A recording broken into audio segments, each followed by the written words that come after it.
সুনামগঞ্জ জেলা আওয়ামী লীগের সহ সভাপতি ও ছাতক পৌরসভার সাবেক মেয়র আবুল কালাম চৌধুরীকে গ্রেপ্তার করেছে পুলিশ। এ সময় তার গ্রেপ্তারের একটি ভিডিও সামাজিক মাধ্যমে ব্যাপক আলোড়ন সৃষ্টি করেছে। ভাইরাল ওই ভিডিওতে দেখা যায় এক নারীর সঙ্গে আপত্তিকর অবস্থায় ধরা পড়েছেন কার্যক্রম নিষিদ্ধ সংগঠন আওয়ামী লীগের সাবেক এই পৌর মেয়র। আর সেই নারীর মুখোমুখি দাঁড়িয়ে আছেন তার স্ত্রী। ক্ষোভ, কান্না আর বিস্ফোরিত অভিযোগে ভরা এক চাঞ্চল্যকর মুহূর্ত। মেয়রের স্ত্রীকে বলতে শোনা যায়, ৬টা বছর ধরে আমার স্বামী ওই মহিলার সঙ্গে থাকে।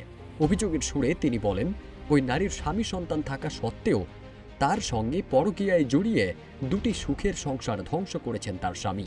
এ সময় সাবেক পৌর মেয়র ও তার স্ত্রীর মধ্যে হাতাহাতির ঘটনাও ঘটে। সব মিলিয়ে ভিডিওটি সামাজিক মাধ্যমে ঝড়ের গতিতে ছড়িয়ে পড়ে। গ্রেপ্তার হওয়া আওয়ামী লীগ নেতা কামরুলের স্ত্রী জানান, পরকীয়ায় জড়িত ওই নারীর বাড়ি সুনামগঞ্জ জেলাতেই। ৬টা বছর ধরে বাচ্চা লই একলা ঘুমাই। ৬টা বছর ধরে আমার জামাই লইয়া থাকে। তাই জামাই আছে, তাই বাচ্চা আছে, তাই বাচ্চা থাকা কি ওরুম আমার জামাই দিয়ে ওরুম বাড়ি কোন জায়গা? বাড়ি কোন জায়গা? খাট ও মেয়ের এই মেয়ের বাড়ি সুনামগঞ্জ। এই তুমি নইলে গিলা আস্তে আস্তে আপনি সিলাই জামাই তুমি আমার জীবন নষ্ট করছো। তুমি আমার আরেকটা মেয়ের সংসারও নষ্ট করলাই। আপনার বাসা কোন জায়গা?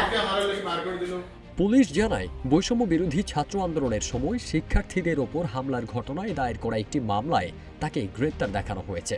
মামলাটি বর্তমানে তদন্তাধীন রয়েছে এবং এ বিষয়ে প্রয়োজনীয় আইনি প্রক্রিয়া চলমান রয়েছে। গ্রেপ্তারের পর কামরুলকে সিলেটের সংশ্লিষ্ট আদালতে হাজির করা হলে আদালত তাকে কারাগারে পাঠানোর আদেশ দেন।